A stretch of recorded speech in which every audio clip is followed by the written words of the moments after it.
just off of that, the just okay, I'm going to be like, fuck it, I'm going to be living with, I'm going to just want to, hey, I am joined with a new and hey, I am joined by one else, and that's coming very, very soon to battle. I'm joined by our incredible psychic Rachel, who's going to be performing an incredible event that I believe in just a couple of months' time from this time of this interview. Rachel, thank you for being able to take some time and get into the chat. I have a question in regards to the event. So, yeah, let's just go. How are you? Oh, Jordan, it's incredibly fabulous to be asked to come along and join me this afternoon. It really, truly is. And I hope the sun is shining in wonderful Barrow as it is here in Staffordshire. It's kind of it was yesterday, fairly warm. So it was like that. It was warm. It's just a tad on the warm side here. That would be even more embarrassing. Absolutely. Oh God! And then I'd have Ed on the broadcast and it's too hot. We can't be moaning about the heat, Jordan. It's a beautiful afternoon and the sun is shining. But the weather's a bit too warm. That does look good more. It looks like a good one.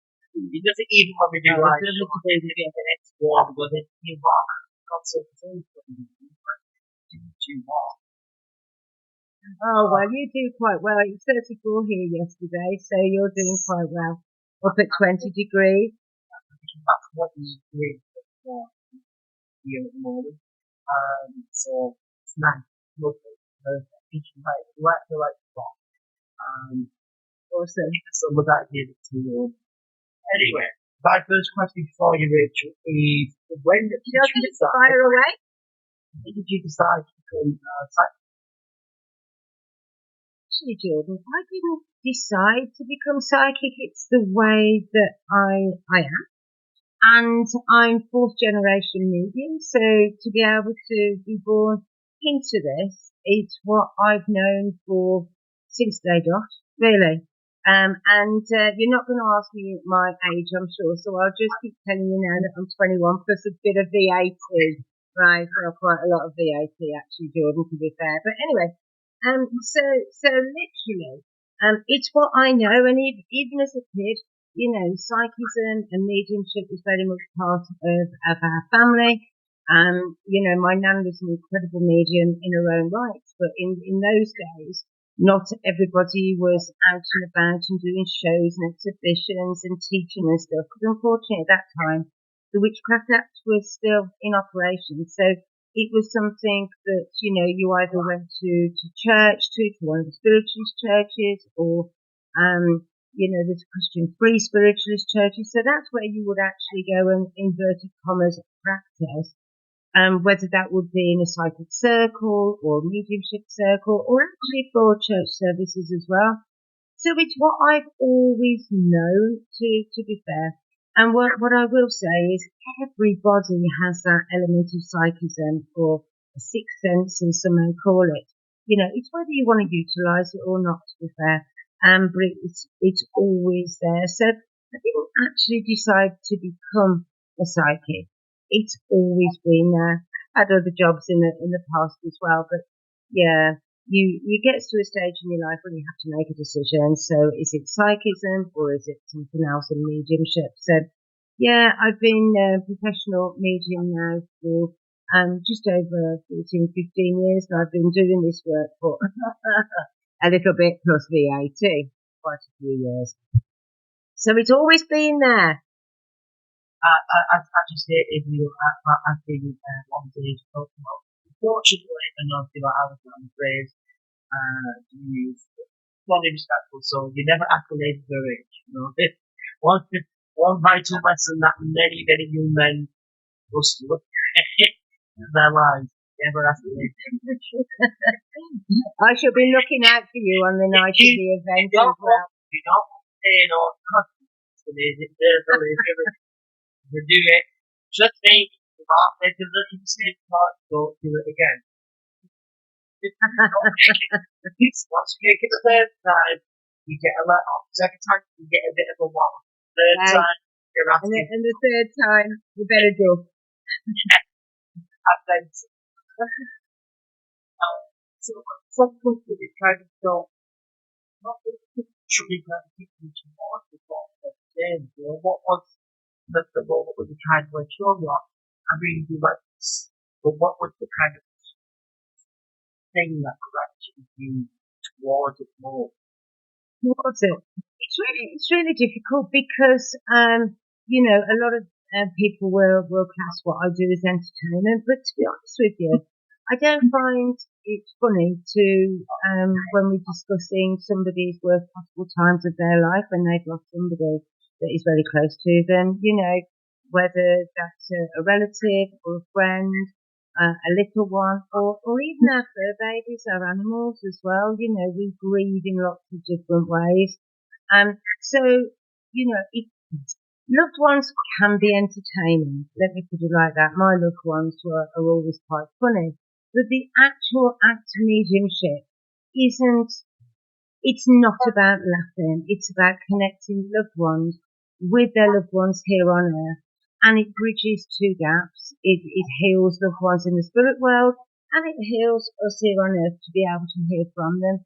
Let me put it to you like this. When you go on holiday, hopefully you'll be sending a WhatsApp or a Facebook or a tweet or something like that over to your family that are here or back home to say, listen, I've arrived in resort, or I've got off the plane, I wasn't delayed too long on the M6 or wherever else anybody has gone, they've gone.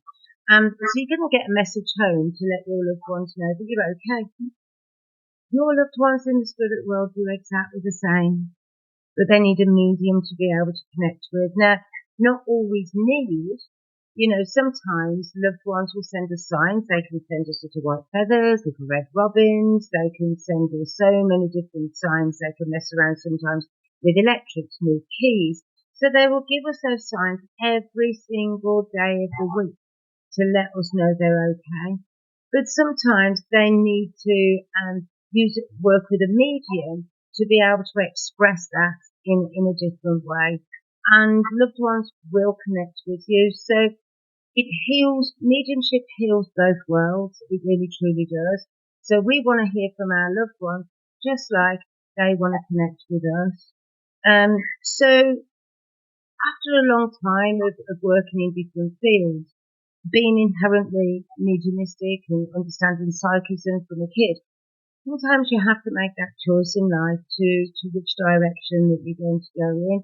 Believe you me, it wasn't a direction that I chose easily because it's fraught with skepticism and funniness. I mean, Jordan, if I had 20 quid for everybody that turned around to say to me, go on then, tell me what the lottery numbers are, I'd be laying on a beach in the Bahamas having won that lottery for the last sort of I will let you into this, 50 odd years I've been doing this work.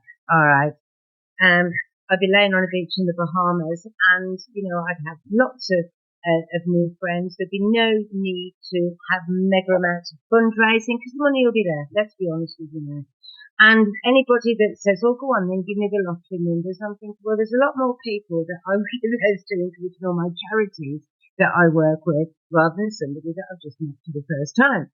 So it's never going to work like that. And, your loved ones aren't going to tell you what's going to happen next week or the week after or change your direction of life. That's for us to be able to understand and look into. It's not for somebody else to tell you what you can and can't do.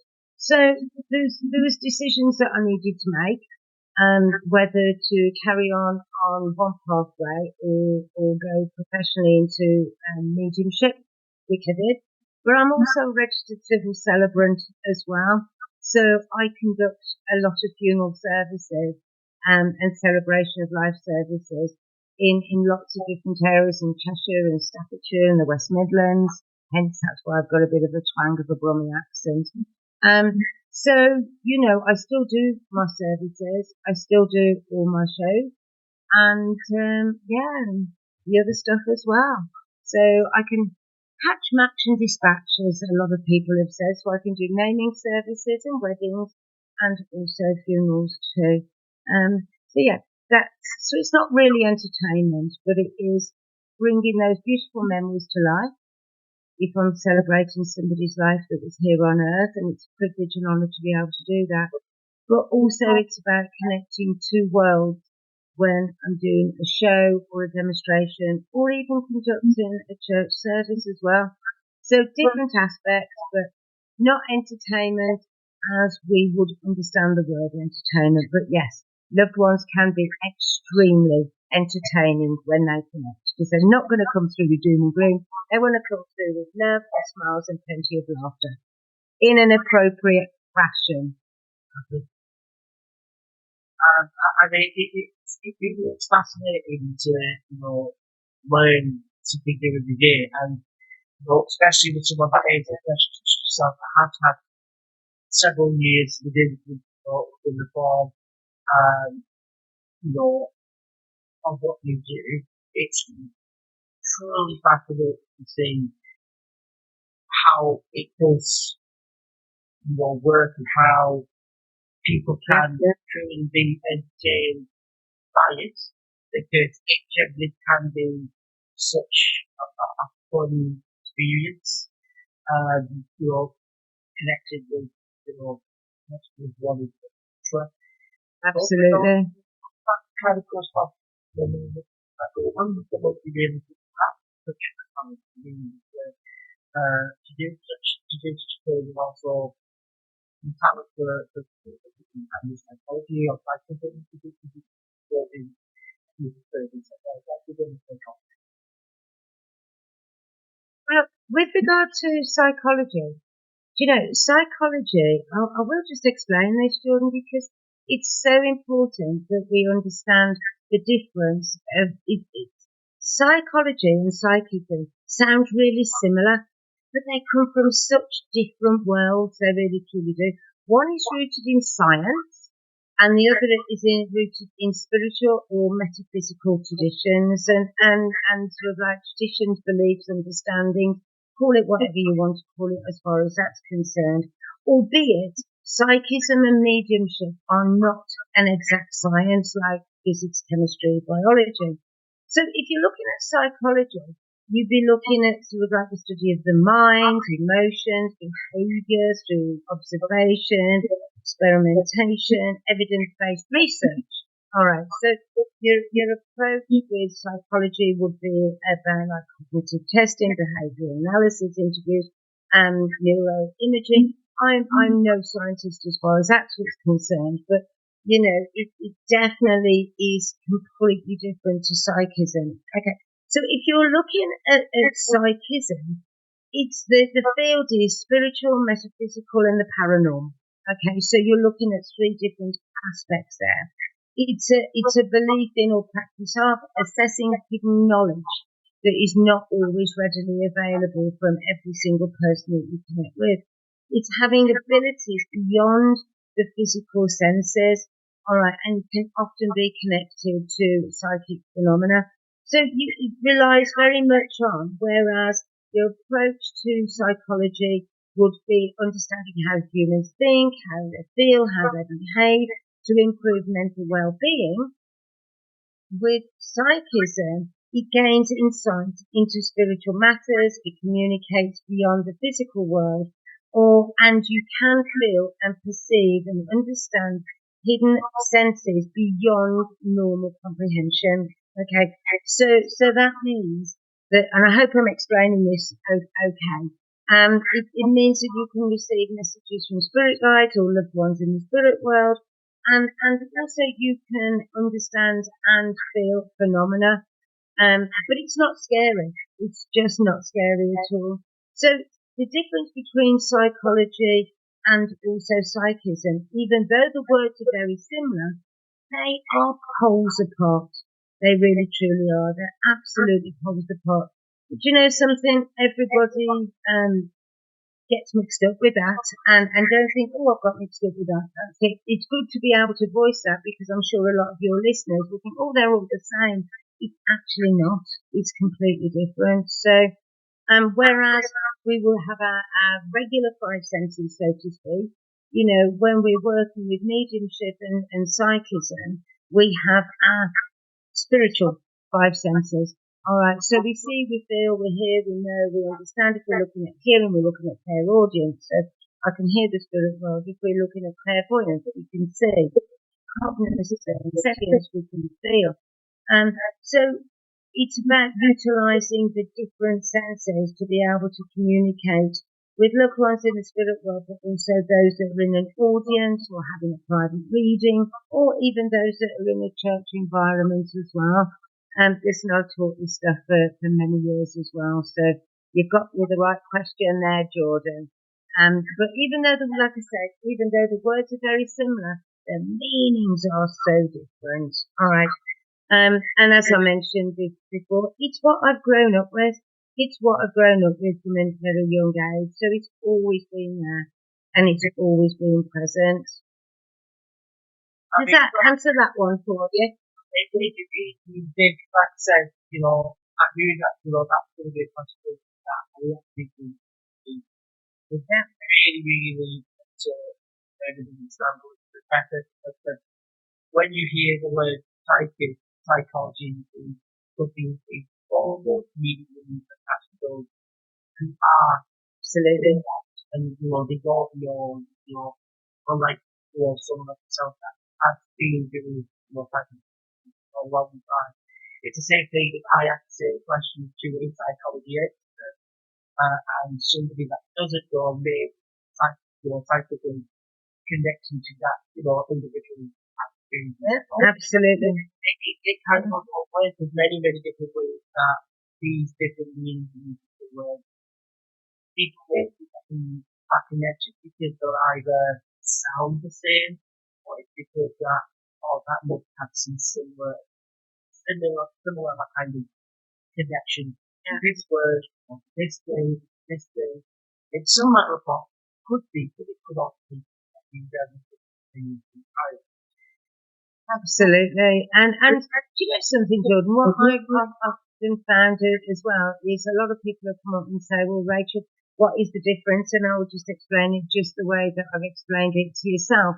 But until somebody sits down, the word psychic conjures up a number of things, doesn't it? Oh, are they going to fortune tellers or crystal balls? Listen, I've got a crystal ball that looks very nice and glamorous, and yes, I read it. Yes, I read tea leaves, and I've done that since I was a kid. But it does conjure up quite a few different things that, okay, we're looking at different objects now with regard to paranormal activities. There's an awful lot on the television now, and it is being made, broader spectrum, so everybody's got more access to it than they used to have years ago. And it is very much about, I want to learn this, and a lot of people want to be able to learn. They want to be able to understand, which is why I tutor in psychiatry and mediumship as well. And when people have got that interest, it's about nurturing that interest, looking after it, and explaining the fundamental basics and explaining all about how the mechanics behind mediumship and psychism work as well. It's not one size fits all. Every single person is completely different, and every single person will learn at a different rate of knots. But the fact is that I was always taught to believe from little acorns mighty oak trees grow. And if somebody has got an interest in psychism, mediumship, Rachel, take a little bit of time and explain it to them. And it's lovely to be able to do that. I'm glad you asked me that one. Well, I've got that question, Jordan. Well done. Just like I said, good individuals who do go in, there are some things connected to the special or with a similar word, meaning, etc. The people they connect them where because that's absolutely they're different in many, many forms. As in, like they are. There could be some big things in science connected in so it's the same thing with maths and science. Well, between math and science, and what they don't say with English and language. similarities and whatnot, but they still have a different or many varieties of languages than just English.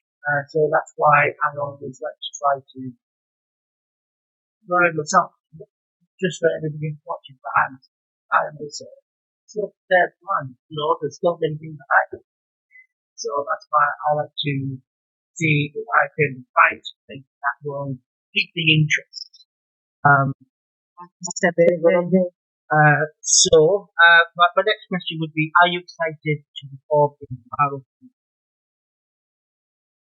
Actually, Jordan, it's not the first time, to be honest with you. No. It will be the first time at this venue, but many years ago, I came to Barrow to work in the Spiritualist Church. And I was there. Actually, if I can recall correctly, I'm sure there was a boxing club that was underneath or rented underneath the church. And it was, must have been a couple of 100 years old. It was a really beautiful church. You had to go to the steps to get into it, at the front. And then underneath there was a boxing club that was there, and it was a little bit noisy on the event night because you could hear sort of like punch, punch, pow, from underneath. But that was a few years ago now, and I know at one stage they were battling because of dwindling congregations, as happened throughout the world, really, in some of the spiritualist churches. But the congregations were dwindling. So they said, Rachel, would you come along and would you host a special and we'll see what we can do. And it was packed, Jordan. It was absolutely packed, the church. And it was just lovely. But what I recall about it is just the openness and the friendliness and everybody that wanted to come along to save their little church, which wasn't so little, it was quite big, but to save their church, and everybody was welcoming. And so, yes, they made me an amazing cup of tea, and there was a lovely slice of Victoria sandwich cake as well. So I'm just hoping that at our fundraiser, it's a nice cup of tea and a nice slice of Victoria sandwich cake. Otherwise, I'll be back down that road to that church and I'll go. But no, I remember everybody being lovely and friendly.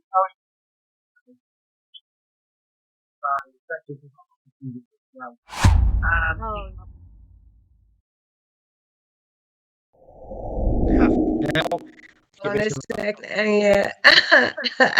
Welcome back, ladies and gents, to the Just Mole Show with your hostess with the mostest, Just Mole, joined yet again with my guest today, Rachel Cope. Rachel, again, thank you so much for being able to join me again.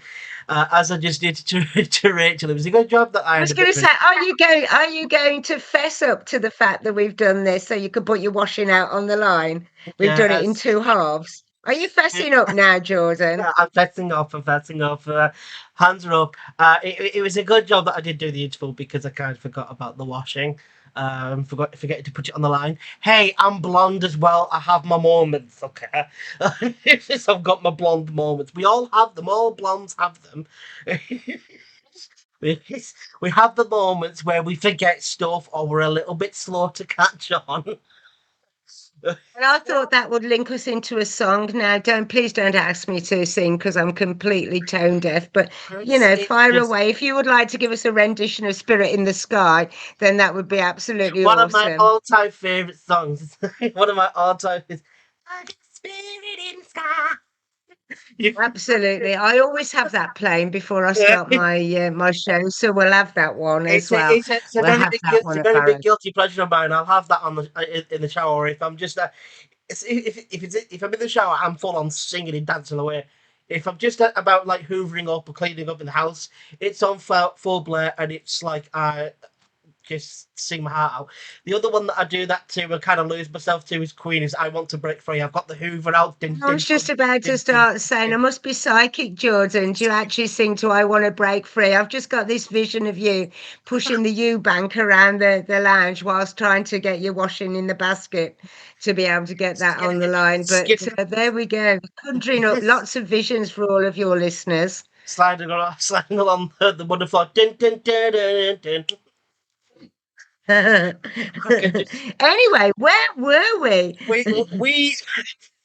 We were previously we were speaking about your first time in Barrow? Because I thought this was going to be your first time in Barrow. Uh, No. but but fortunately, you have been to Barrow before. I have been to Barrow, albeit it must have been. I was trying to work it out actually. It's got to be about 9 years ago, something like that. And yeah, everybody was just so welcoming. It was lovely. We got stuck on the M6 getting up there. It took actually There's nearly no six surprise there. hours to It's get either to the you. A590 or the N6. You either get stuck on one. Yeah. It was a bit of a grotty one. The journey was a bit grotty, but Yeah. the cup of tea and the slice of Victoria sandwich cake was absolutely awesome. And it was homemade as well. Mm. Beautiful. I shall never forget that one. Lovely. It's like someone that's after a heart and soul. It's Victoria's Uh, sponge. Victoria sponge cake, absolutely. So, you know, where we left off, the next question that I do have here is, what was one of the biggest venues that you've performed in? Well, to be honest with you, every single venue is different. I do tend to do a lot now. I have worked in the States and do continue to work in the States as well, but I haven't been for a while. But I'm just trying to think actually. A lot of the clubs and pubs that I've worked in, I tend to do more working men's clubs and sort of like local hospitality venues. And the reason being is I'm actually a member of Staffordshire Chamber of Commerce as well. We are actually award winning with the Chamber. Oh So we wow. were second in the Business Awards for 2019 and 2020. And I do a lot of local fundraising for actually, it's a dog rescue charity. I'm a foster mum for Boyce's Bridge. I'll give them a shout out as well. Boyce's Bridge Dog Rescue here in Stafford. Um, and yes, so we do quite a lot of work for them as well. So local hospitality, Jordan, has had a real battering over the last few years, you know. So your working men's clubs and your pubs with function rooms. So rather than being a biggest venue, do you know something? Every single venue is different because every single connection with loved ones is completely different. So it's not about the larger size of the venue, it's the beautiful energy that's contained therein. And if you're doing venues up to say a couple of 250, then you've got more opportunity to be able to get as many more messages out to loved ones in the audience, rather than in a huge, great big venue, because you're going to have a lot of people walk away and think, well, I'd have loved to have heard from my loved ones, you know. So having the opportunity to work in sort of like medium-sized venues that I would put them at, that's where I'm happy at, Jordan, because we can have a break in between and there can be glass top ups and drinks. People can come and have a chat to you afterwards. You don't really have that huge time constraint. In bigger venues, you've got to start on the dot and then finish on the dot. And 9 times out of 10, if somebody wants to connect with their loved one in the congregation or even in the audience, and if I go over time, then I'm not going to be penalised for that. But in larger venues, you can be kept very close to time. So give me the middle of the road venues every single day, and I'm quite happy with that. To be fair, I do 150 shows a year, Jordan. Oh wow. That's a lot of shows. There's not. Keeps me busy and out of trouble. That's what to say. I was seeking that myself and said, I've got a feeling Rachel here gets it up to some mischief when she's off the stage. I'll tell you a couple of funny incidents. Actually, I was working up in Stoke-on-Trent. I do quite a lot of working up in Stoke-on-Trent, and I was working with a couple of mediums, and I'd been to a local ophthalmic place. Let's put it like this. I can't mention the name of. I've been and got some new glasses. Let's put it like this. And anyway, so one of the first medium goes on the stage and does their bit, and then the second medium goes on the stage and does their bit, and I'm the third medium onto the stage. As I got onto the stage, and and anyway, there I was, introducing and saying how I was going to work and everything, and the lens falls out my glasses, my brand new glasses, rolls underneath the first three rows, and of course it's not very good, is it, when you can't see your audience at all, right? And you're trying to do your show with one eye closed and the other one eye opened. Listeners, if you could see Jordan at the moment, he is absolutely doubled up in laughter and trying to contain himself. But anyway, so yeah, that's quite an interesting issue. But I'm not really that naughty. That was one of the things that happened at that show. But yeah, I live to tell the tale on that one. But it's not really naughty. It's just comical when you can't see what you're doing, basically. I But can it was see a the cracking rave evening. reviews. I can see the rave reviews now. One-eyed, one-eyed, one-eyed psychic. Hey, she must be I using that know. override Oh, for don't something else. don't She must even have a go crystal there. ball in one eye. Brilliant. Oh, behave yourself, Jordan. Come on. The thing is, some So people could potentially think that as well. There are some people would actually, some people yeah. would say I these but things because they were like, it's the only thing that makes sense. And I'd be there going, does it really? Or are you just kind of going a bit too far with it? but the worst thing was, of course, it was well and truly scratched by the time we managed to find it. And I did say to the audience, "Can you just look under your chairs? My lens has just fallen out my glasses." So I did do the rest of the show with one eye open and one eye closed. But I should have yeah, asked you where the and treasure that's why was. it's quite strange now, because I do not wear my glasses when I'm working for that particular reason. So I know that I need to be trusting who I'm working with, and it's not a case of, oh, and a bigger audience. Oh, I think I'm working over this side, or I think I'm working over there. What a load of rubbish. I'll actually go and work directly with the people that I'm working with, and that's what makes the work that I do different. For me, I'd work directly with the one person, but others work differently, each and every one. But that was certainly a learning curve, having one lens in your new glasses. I, I could just envision it. I could just envision it of you, is just with one eye, just keeping an eye on the bounty. I was going to say, I'm keeping an eye on my audience, literally just one Yeah, eye there. I've heard the phrase before, keeping an eye on your audience, but still, that's taking it to a new level. Yeah, yeah, I couldn't see anything. It was cracking night. The reviews were really raving as well. It's a really good evening, to be honest with you. And I'm I could thinking, just see yes, them all at the you know, bar, just singing sea shanties. yeah, and it's like sometimes it's not naughtiness. It's sometimes, you get a slight wardrobe malfunction, and as well as I do with lots of different people, it's very different. And suddenly you'll go onto stage on a very hot night in a very thick jacket because your zip won't zip up or something like that. It's I listeners, bet there he's was still many in the laughing. audience that were cackling, going, "Oh," that were thinking the exact same things and just cackling, We going. can't say anything now. No, it's But yeah, they're certainly trying so hard different. not to laugh, like, to let her be, let her be, but then they're going. They're trying not to I crack a know. joke. I think I should write a book. I should write a memoirs book, Jordan, to be fair, and of things that, I'll tell you another one actually. It was, I was working down in Wales a while ago now.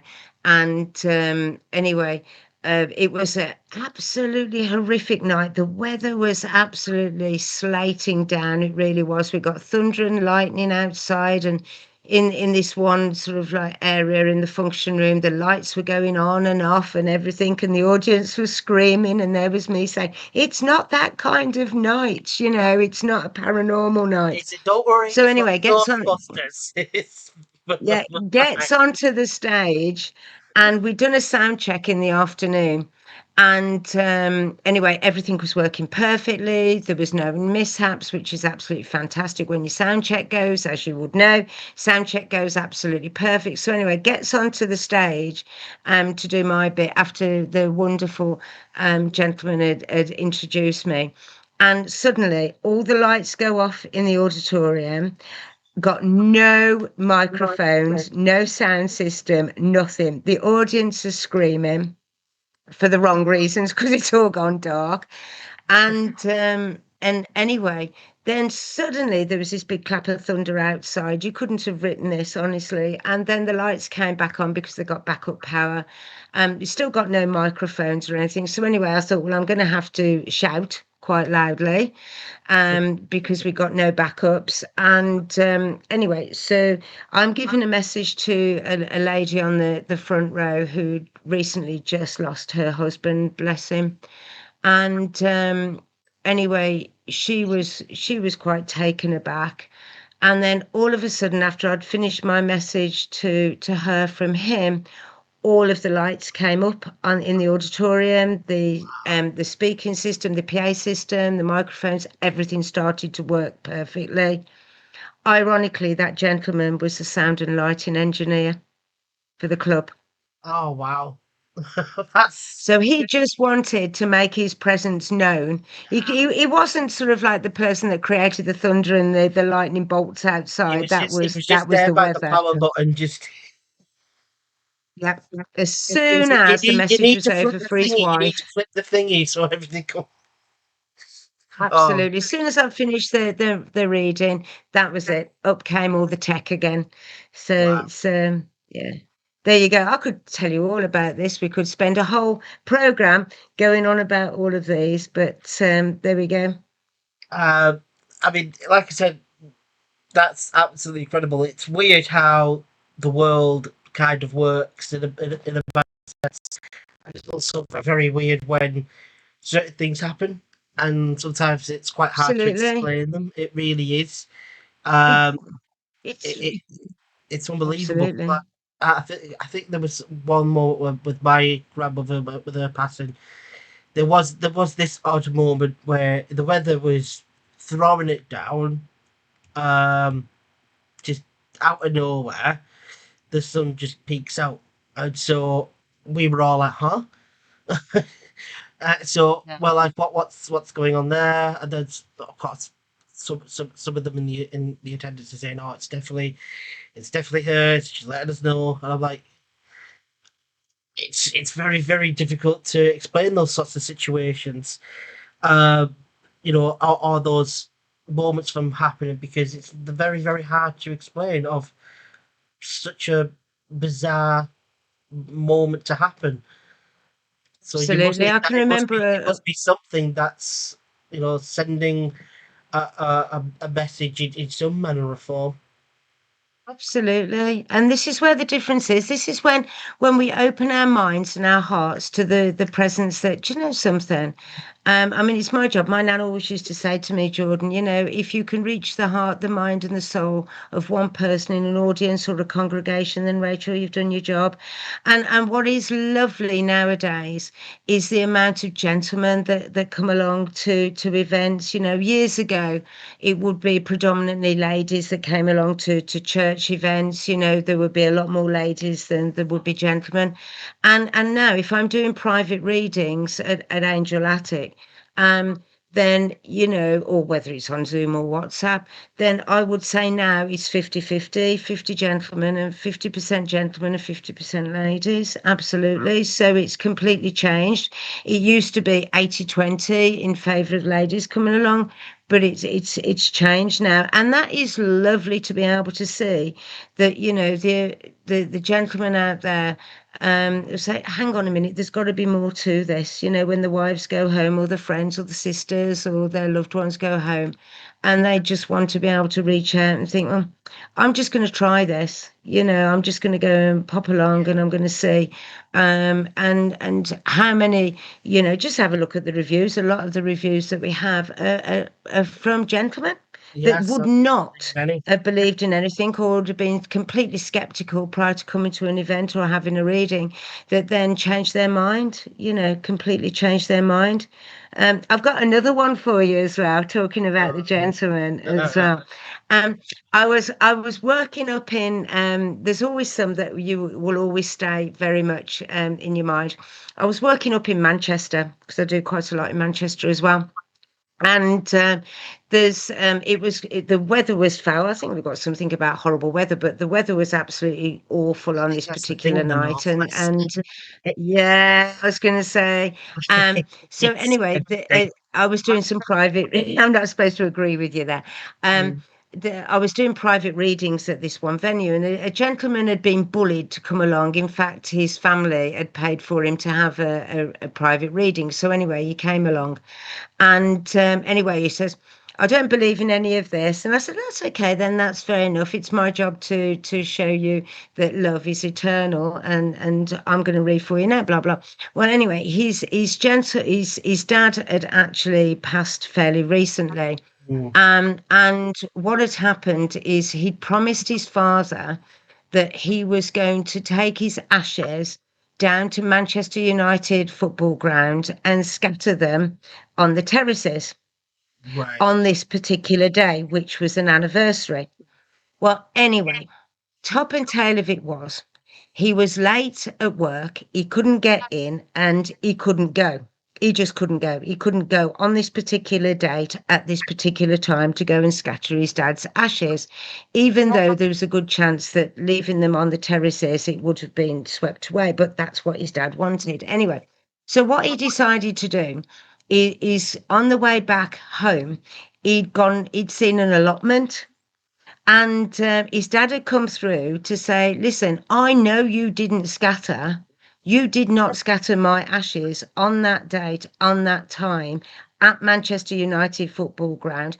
I know that on the way back home, you popped into a lay-by, got my ashes, walked into an allotment, right, all of these allotments, and scattered them on somebody's potatoes. Now his dad had come through to say, I know you scattered my ashes amongst the potatoes in the allotment rather than at Manchester United football ground. So loved ones with their information when they come through know what we do. And this particular gentleman said there is no way on this earth you would have ever known about that. No way, because I've not even told my family. I've not told, as far as they're concerned, I scattered Dad's ashes at Man United. Nobody knew that I scattered him amongst the potatoes in an allotment. And he didn't even know who the allotment belonged to. That was the terrible thing. But his dad came through. His dad came through and said, I know what you did, son. I know what you did. You know. So yeah, there's some lovely messages. Loved ones just so when you said earlier about in our other bit about entertainment, it's not about entertainment, it's about loved ones being entertaining. Yes. And that's where the difference is. And that father was extremely entertaining for his son, you know, to say, listen, I know what you did. I know what you did. But there we go. As you stated, with at least connecting to one person. If you're able to connect to one person in the audience, Yep. you feel like you've been able to to get something done, and you've done something great. It makes you feel like, yes, I could give that one person a smile on their face, etc. That is Absolutely. quite quite similar to how I am with my work, etc. My whole aspect of things is, yes, you could have millions and millions of followers. You could have everybody in the whole world love what you do and is a fan of you. But that doesn't really matter to me that much. Yeah, it's nice to know that people like your stuff, etc. And in a manner where they look up to you, admire you, or they enjoy whatever it is that you do. So in my field, it's content or entertainment in that field. So for me, it Yep. is, if I'm able to make one person smile, one person laugh, I feel like, yes, I've been able to accomplish something, especially if that said person is going through a rough time. Because I've Yes, been there myself, absolutely. gone through such a tough time, and you've been needing someone to kind of take that stress and tension away from your shoulders. And so if I'm capable of doing that, then I feel like, yes, I've been able to accomplish something, and I have brightened somebody's day up. I've been able to get them to let go of the stress and tension and make them smile or laugh. And hopefully they could go on for the rest of their lives knowing that whenever they do come to watch my stuff, they can forget about all their worries and whatnot, and they can just sit back, relax, and enjoy, have a laugh, smile, and enjoy whatever it is that I do. It's the same thing with many other friends that I have within this space that have a similar mindset as well. Many of us creators, etc., or content creators, or entertainers, or influencers, as most people probably call us. I mean, most of us, all we like to do is make content first and foremost. Absolutely. That's what we like to do. We Absolutely. try to create content for you all to enjoy. Our second focus is to make you smile, make you laugh. Because if we're able to do that, we'll be happy. Whether you subscribe to us, whether you follow us, whether you become fans of us, we don't care really. All we manage to really care about is if you're happy after seeing what we've done and you leave in a better mood, whether you be smiling or laughing, then we'll feel like we've accomplished something. So I can Absolutely. I mean, in a lot of my events, there are tears as well, because sometimes loved ones in an audience will have waited years to have heard from mum, dad. And I would love to say that you're able to get around every single person in an audience. But my biggest philosophy with that is if you can touch the heart and minds and soul of one person, and that those that are connected in that audience just know that their loved ones are only ever a thought away, and that they truly walk beside them every single day, and just know that they're there. And it's lovely to be able to share as well in everybody else's messages that come through. It's a whole us. Let's celebrate together. Let's celebrate those loved ones, and let's have those memories.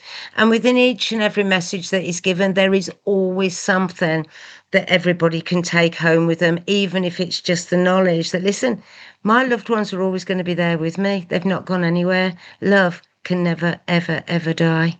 Never, never. I can completely agree to with that as well, because especially with I always feel like I've got someone that is watching over, going, I know things are hard, just keep going, just keep trudging along, everything's Yeah, going to be all right. absolutely. um Absolutely. and I've had some tough times as well, and eventually finally being able to get out with them, probably I'd say about a year or so ago now, finally a lot happier in myself, etc. And must have had somebody watching over, going, "Don't worry, don't stress, just keep going forward. It's going to be a pain, Absolutely. but there's always some pain and struggle when you have to keep trudging through. But as long as you do it, we'll be here to steady you if you stumble." So, I mean, There's a very old poem, Jordan, as well, and it's called Footprints, or some call it Footsteps. But and the little last bit of this poem is, when you only see one set of footprints in the sand, it is then that I carry you.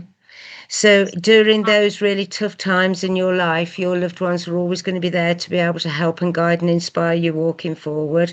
They're not going to tell you what's going to happen next week or the week after. They're not going to do that, but they're always going to be there to help and guide and inspire you. And when times get tough, we can always take that strength in the fact that we know that our loved ones are always there for us, looking after us, and they'll never, ever, ever forsake us.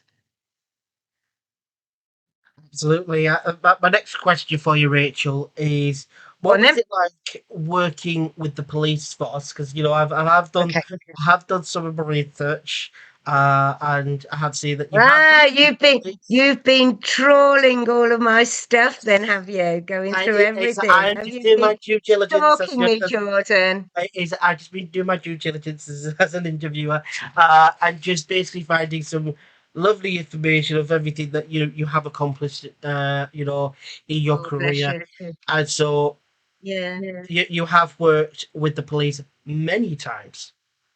Many, many, many times, yes. As a psychic detective, um, it's always lovely. A lot of people will say, "Well, Rachel, do you get in touch with the police when you feel?" Absolutely not. No, I wait for any relative force to get in touch with me.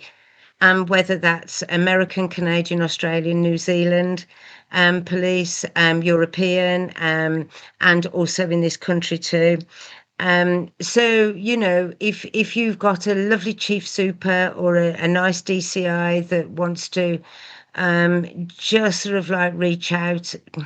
I wished it was more common in this country. Unfortunately, it's not, unless somebody um, will reach out to somebody they can trust, and that's where the difference is. Loved ones will connect with loved ones when they find a medium that they can trust to make that beautiful inspiration and magic happen, of communication. But yeah, I have worked on quite a few cases, quite a few, Jordan. What I would say is a lot of the cases that I work on, not only with the police but also on missing persons as well. I would love to say that everything results in somebody walking back through the front door if they've been missing 15 to 20 years. Most of the cases that I see have been cold for a long, long, long time. Or years ago there wasn't the DNA that there is now. So of course, if a cold case has more info and it's reopened, and if I'm asked to be able to have a look at something, then I will do. And it's a complete privilege and honor to be able to do that, to bring closure. Not closure, that's the wrong word, really. Comfort to the families, knowing that their loved ones can either be brought back home, or sometimes some people do not want to be found. They don't want to be found, and that can be different changes of circumstances on the home front. Um, but yeah, it's a privilege and an honour to be able to work alongside lots of different authorities, to be able to bring that comfort to families as well. So yeah, you've obviously done your research. Well done, Jordan. I said to Ed, I said I've got at least two or three questions that I think she'll enjoy. And he just sort of went, okay, fair enough. um, because Ed, Is Ed, that Ed, Eddie? Ed Eddie brought to saying my that? attention that you had done something with the police, but you didn't kind of go into detail. So that's when I decided to go and have a look. And I was like, wow, she has done quite a lot with the police. Quite Uh, a lot, I, yes, I, I over was the like, years. I was like, blimey, that is a lot. That is a lot of work with the police. Um, I mean, considering like you have worked with the police, are there any other ways to use psychism? Is there any other uses for it in any way? There's so many uses that you can use. I mean, if you're looking on missing persons, you're looking at in investigation, or sometimes an investigation is steering you in this direction. Science has been brilliant in bringing those to justice through DNA, through tracking, through the openness and understanding of science. I mean, that is a minefield, in itself. It really truly is. Um, but sometimes loved ones want to be found. So if you're connecting with somebody that says, right, okay, I've been missing and I've not been found, I need for my loved ones to know where I am now, so that they can put me to rest and celebrate even the shortest life that I have, to bring that comfort to families. That's how it can work as well with mediumship. It's not always that simple. It really truly isn't. Especially if a case is sending the science off in one direction, and I'm thinking, no, not feeling that. And then it might be a number of years that somebody comes back, and said, right, let's have a look at reopening a case, because officers retire, officers change directions, they move in different departments. You don't always get the same officers on the case, and if perhaps an older generation didn't want to believe in anything, and then the newer generation that's coming through the ranks will say, hang on a minute, let's just have a look at this. And that's where it's really insightful as well, the fact that they will just reach out, and once they've reached out, then I approach every single case with empathy and consideration and respect for those that have gone, and also those that have passed before, within the working ranks too. So Yeah, it's missing persons. Oh, you're opening. We would have to go into a third section of this interview, Jordan, to even go into that one. You'll have to put another load of washing out. Yeah, probably not wrong. It's like, did I leave the stove on? But I only have one final question for you, Rachel. This is the last question that I have for you. Are you looking forward to the event? Oh, do you know something? I can't wait. I remember, like I say, I remember the beautiful reception that I had last time I was in Barrow. And sort of like as a foster mum for a dog rescue, even though the rescues for hens and chickens and sort of like other animals that Eddie was explaining, everything apart from dogs and reptiles. We've got reptiles a whole jolly lot. Do you know something? To be able to help out and to be able to put some funds back in the coffer tank to enable children to be able to mix with animals, to be able to understand that animals aren't scary, that animals aren't just in a little book, or to be able to show respect and understand how they are. um yeah, for to take animals out of awful situations. It's not just awful situations. Sometimes there's change of circumstances within families and they're not able to Mm. keep their pets anymore, and my heart reaches out to all of those. But they've made a decision with the best of integrity and the fact that they've loved their animals to go into to rescue, to have another home. But to be able to continue that work in this day and age takes an awful lot of commitment and an awful lot of money as well. So we're hoping to make sure that this event is a complete sellout.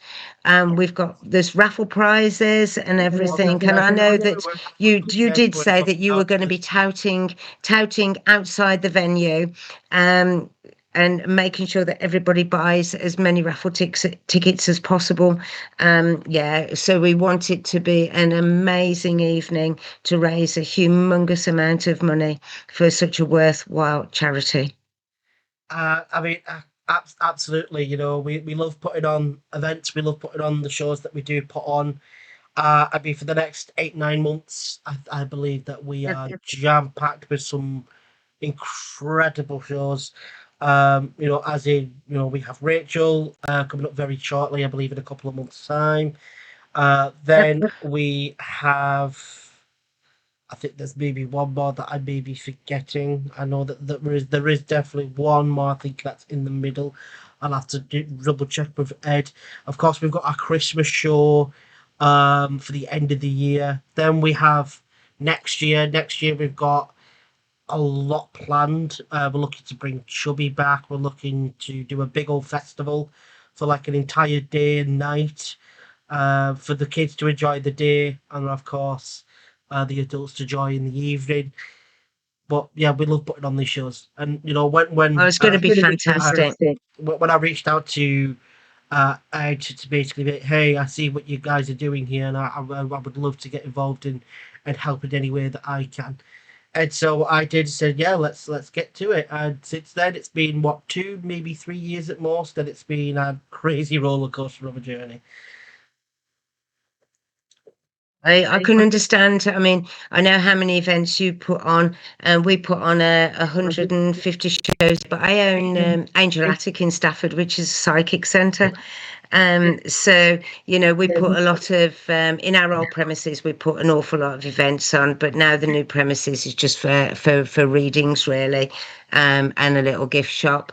But it is lovely to be able to bring psychism and mediumship to so many by going to different venues, and it's great to thank Ed as well as yourself for not only inviting me along to sort of like do conduct the evening in October. It's going to fly by, isn't it?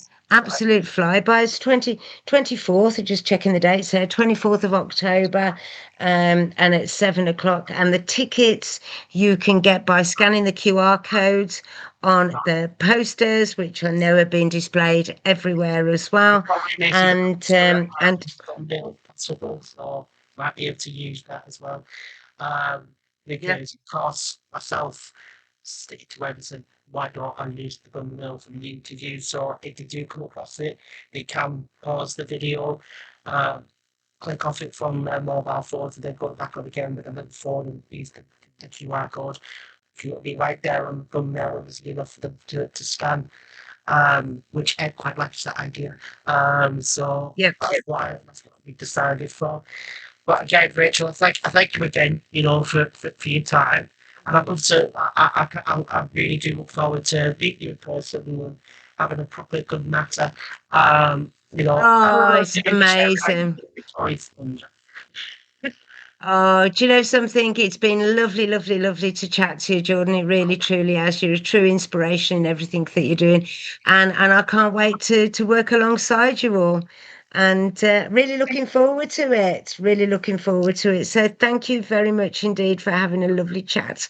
And I am looking forward to, I just will say this now, so it has to be said, my cup of tea and my slice of Victoria sandwich cake when I get to Barrow. All right. Don't worry, I'll make sure Ed knows.